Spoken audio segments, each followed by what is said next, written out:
What's going on, everybody? Way of Fishing here with a crazy video for today. You saw the thumbnail, so just get right into it. I'm gonna cut one of my fishing rods. I've done videos. My glasses are fogging up. I'm sweating so bad out here. I'm trying to wear the hat to keep the sweat out my eyes. I've done videos in the past where I've fixed rod handles and rewrapped rod handles and worked on reels, but I'm actually today going to cut a fishing rod and see if I can kind of rebuild it. We might fail miserably, but as it stands now, the rod's not really usable. So if I fail miserably, I'll deal with that too, okay? So I'm gonna spin the camera around and kind of talk y'all through what we're doing today. We're cutting a fishing rod. So this is the boat I'm working on that you saw in the previous video. What you have here, this is a 6'6" Berkeley spinning rod, and behind you is a 7-foot Tika. Libra. No, Tika, the model is a Libra, okay? I really like this rod. I really like the handle, right? That's pretty nice. But the problem is down here. So if you see,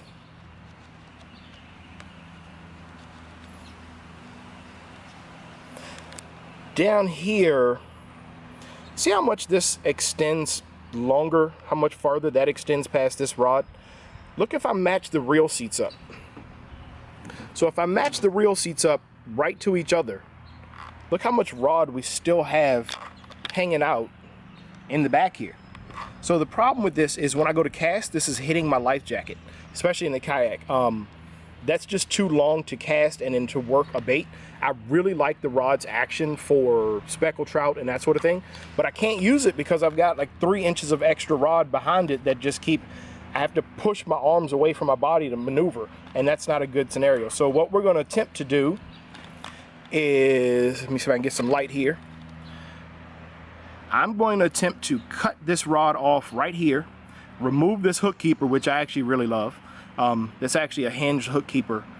Flips up, flips down. It's really super useful, but it's got to go. But I'm going to attempt to cut it right here, cut the reel, this off, and then drill the part of the fiberglass rod that's inside of here out, and then use the, I know it's getting crazy, then take this butt section and slide it back onto the rod and hopefully make it the same length as this one. So I'm gonna set the camera up on a tripod and I'm gonna get the saw, and I'm either gonna succeed marvelously or fail miserably. We'll see. First things first, safety glasses, put those on. Gonna put my hat back on to keep the sweat out of my eyes.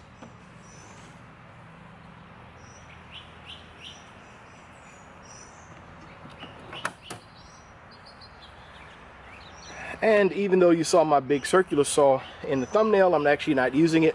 I'm gonna use a Ryobi, this is like a Dremel tool. This is made by Ryobi, and I've had it for some years now, and it's held up pretty good, does a good job. So it's a nice strong motor. But I'm gonna use this with a Dremel reinforced cutoff wheel. Either we win here or we lose, but I can't use this rod right now anyway. So I've got to do something to it. So I'm not really gonna lose anything technically. So here we go.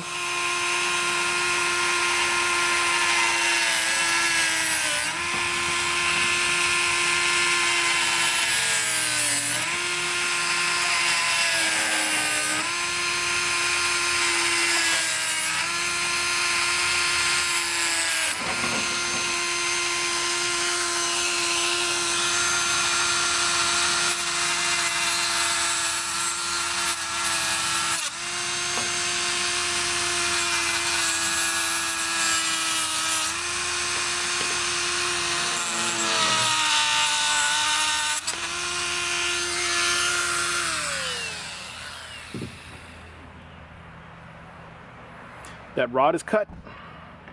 Now, in my mind, because there's glue in here, in my mind I'm gonna take a drill bit and just bore that out and then slide it on top of here. That's how it's gonna work in my mind. We'll see. Let me try to get this hook keeper off of here.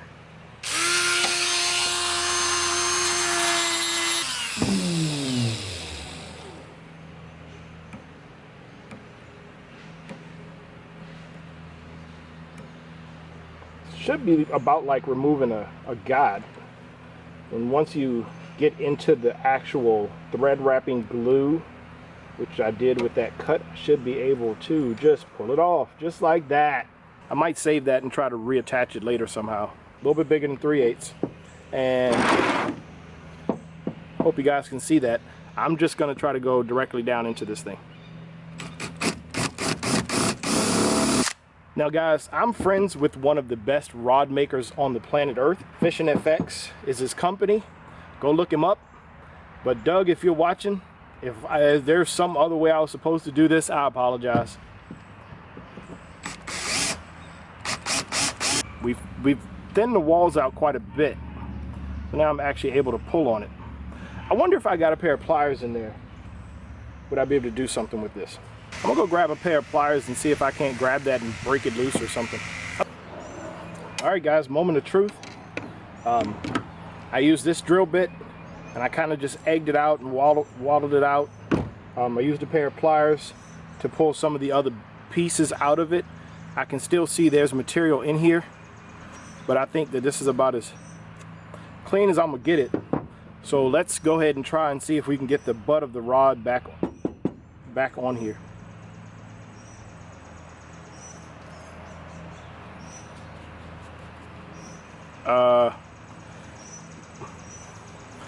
I'm gonna call that on. I just successfully cut a fishing rod to shorten it.